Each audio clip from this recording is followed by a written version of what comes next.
My parents lied about a medical emergency to steal my $140,000 wedding fund for my brother's honeymoon. I secretly married, and now I'll make them pay for what they took. They'll face the consequences. I'm 27, and I recently married my husband, also 27, after being together for 6 years. We had a small, intimate ceremony at his aunt's farmhouse, which wasn't what we originally envisioned. I had always dreamed of a beach wedding, because it's where my husband and I share some of our happiest memories. We're both water lovers and used to make a monthly trip to the beach to unwind. It's a place that means a lot to us. So I even started looking for hotels nearby where everyone could stay like any other bride. I wanted my wedding to be special, and I'd been saving up for years to make it a big celebration. I work in advertising and earn a decent salary. Though my husband and I lived modestly to save for our future, we had planned to book one of the best hotels with an oceanfront view, giving our guests an unforgettable experience.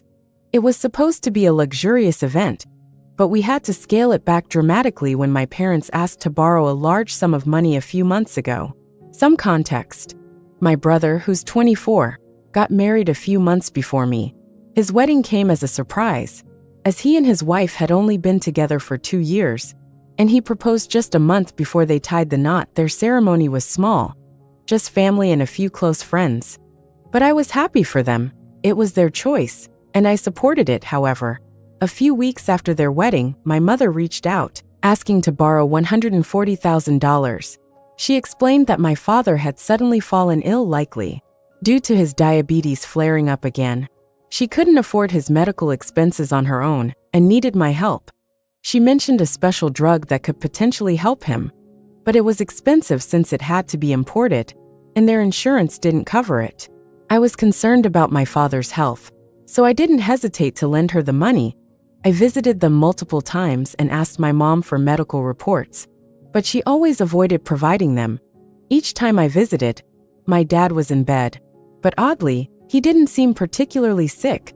When I asked why he hadn't been moved to a hospital for better care, my mom assured me it wasn't necessary, but somehow, he needed this rare medication not covered by insurance.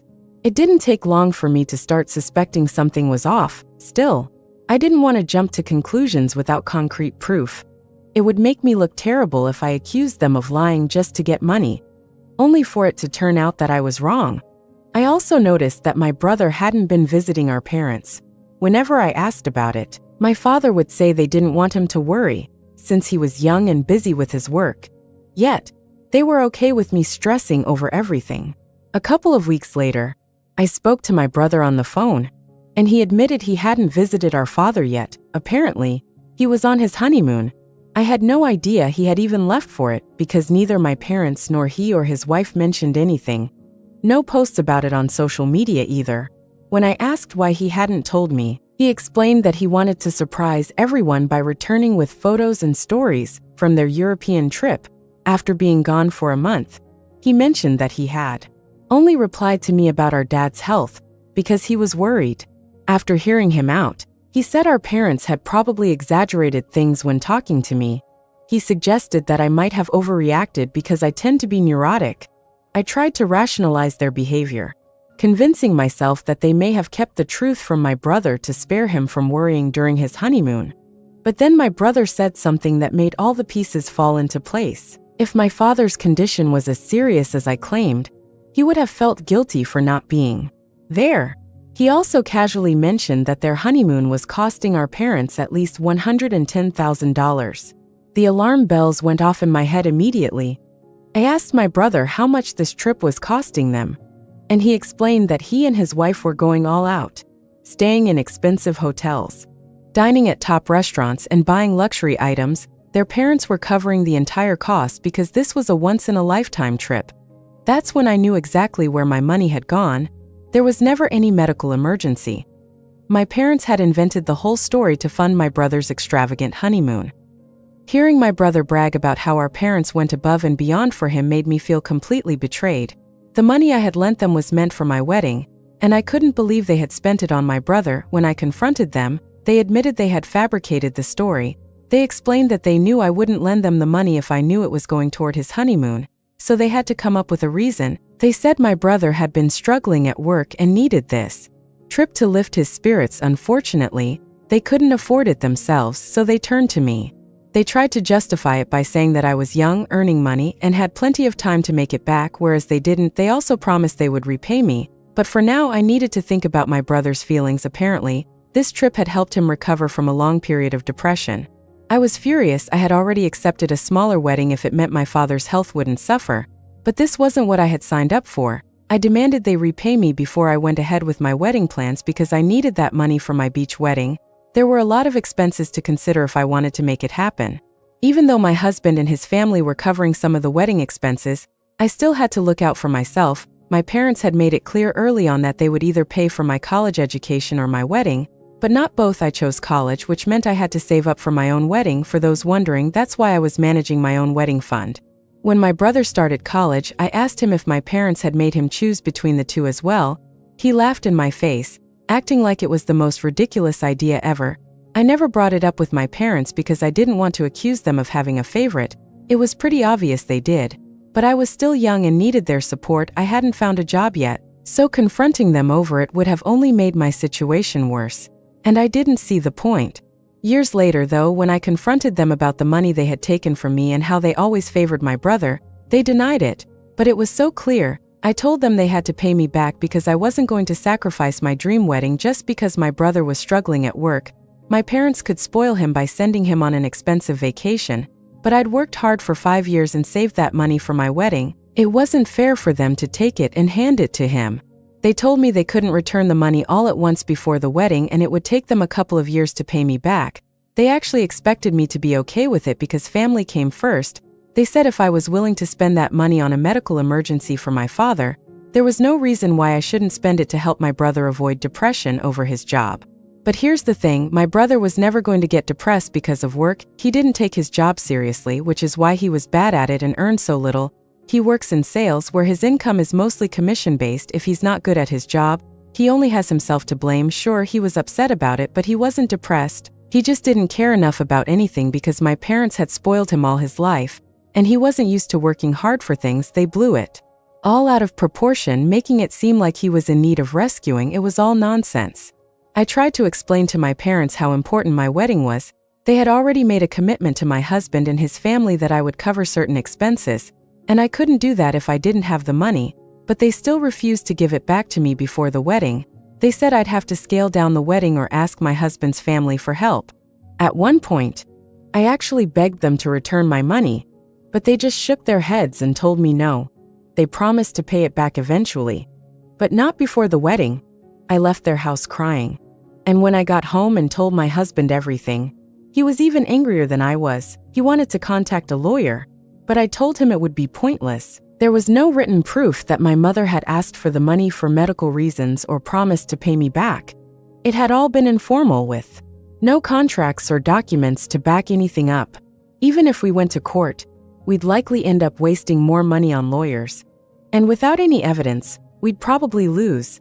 So, as much as we wanted to go after my parents, we decided not to. It would be a waste of time and money. Instead, we focused on changing our wedding plans. Thankfully, my husband's family came to the rescue. After they heard what had happened, his aunt offered to let us use her farmhouse venue for free.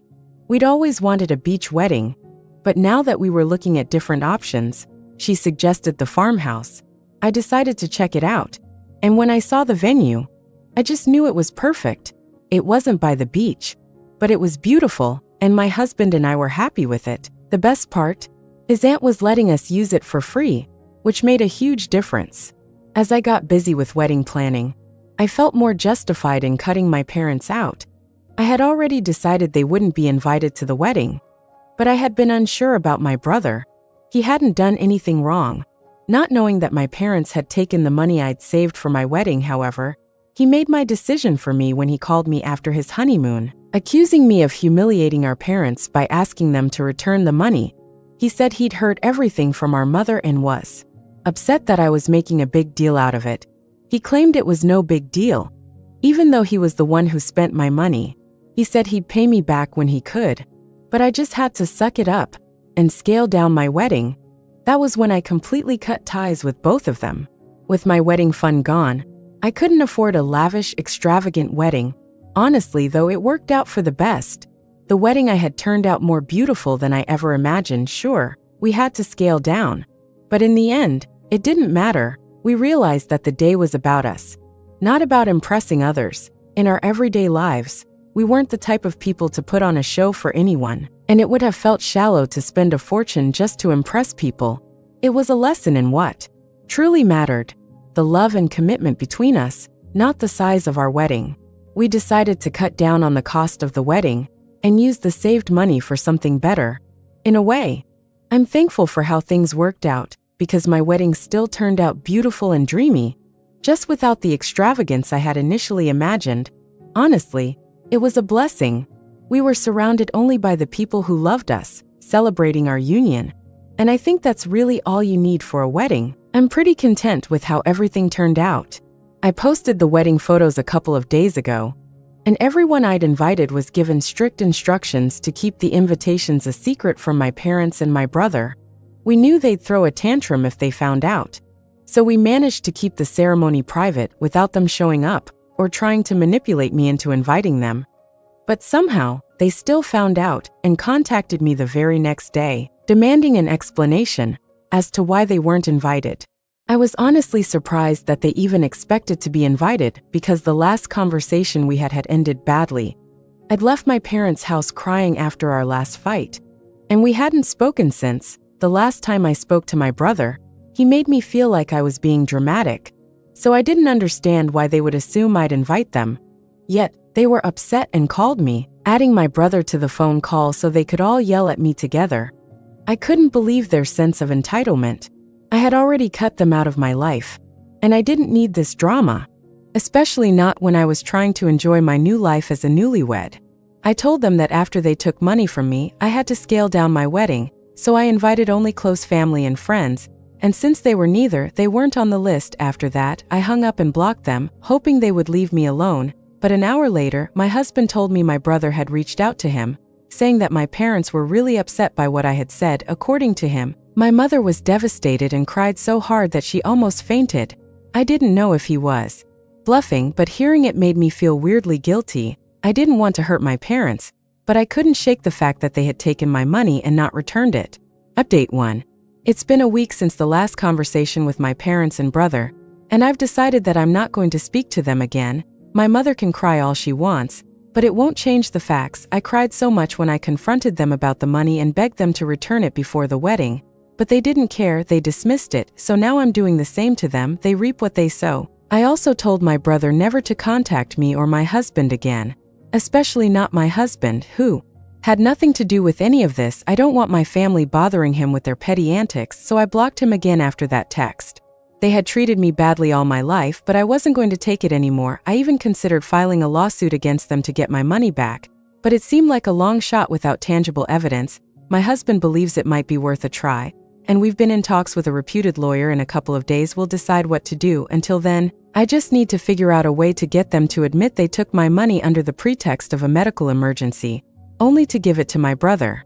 For his honeymoon, it's going to be hard to prove in court, but I'm not letting them off the hook. I deserve that money back, and I'm going to make sure I get it. Update 2. Yesterday, I told my brother not to bother my husband with our family drama, so of course, he decided to drag him into it. When we got home from work, my husband told me my parents and brother had sent him a bunch of texts demanding that he tell me to unblock them. When he didn't respond, they took things to another level and actually showed up at his workplace. Apparently, they had been waiting outside, and as soon as they saw his car leave, they started tailing him, honking repeatedly until he had to pull over to avoid them following him home. My husband knew if he didn't stop, they would just continue following, and that would bother me, so he decided to entertain their nonsense. When he pulled over, my brother got out of his car and walked up to his window, saying they wanted to speak in person. They went to a nearby diner, and my husband agreed to meet them there to get it over with. Once at the diner, my brother said that he thought it wasn't fair for me to cut everyone off just because of some money, and that it seemed like an overreaction. They also said they didn't understand why I was implying we weren't family anymore just because they had borrowed money from me. They were clearly taking things too far. I had already blocked them, so they couldn't contact me directly, But they knew that if my husband tried to talk to me, I might listen. They were trying to appeal to him, hoping he'd remind me that we were family and I needed to act like it instead of throwing tantrums over every misunderstanding and acting like a brat. My parents also insisted they would return the money eventually, but that it just wasn't possible to give it all back at once. They claimed they'd already explained this to me a million times, and that I needed to be more considerate because my brother was struggling at work and my parents were about to retire in a couple of years. They tried to convince my husband that this was all my fault, that I was overreacting. But my husband played them so well. Instead of confronting them, he entertained their nonsense and made them feel like he was on their side. He told them that he could try to explain things to me, but it would be a lot more effective if they reached out personally and sent a heartfelt message. Until then, they had been taking an accusatory tone, but my husband convinced them that if they acknowledged their mistakes, that might calm me down, and they actually bought it. So my husband manipulated them into sending me a message where they admitted to what they'd done, thinking it would make me soften up and apologize to them. Of course, it was all part of the plan. As soon as they sent that message, we had them. An admission of guilt that we could use in court. I couldn't be prouder of my husband. He handled this far better than I could have, and I honestly think he's an evil genius. But he's my evil genius, and I love him for it. Update 3. Well, my husband's plan worked, and we are beyond excited right now. My parents and brother, like a bunch of fools, sent me an email detailing every lie they had told and confessing to everything they had done. Now we have proof. My husband has given the green light to our lawyer to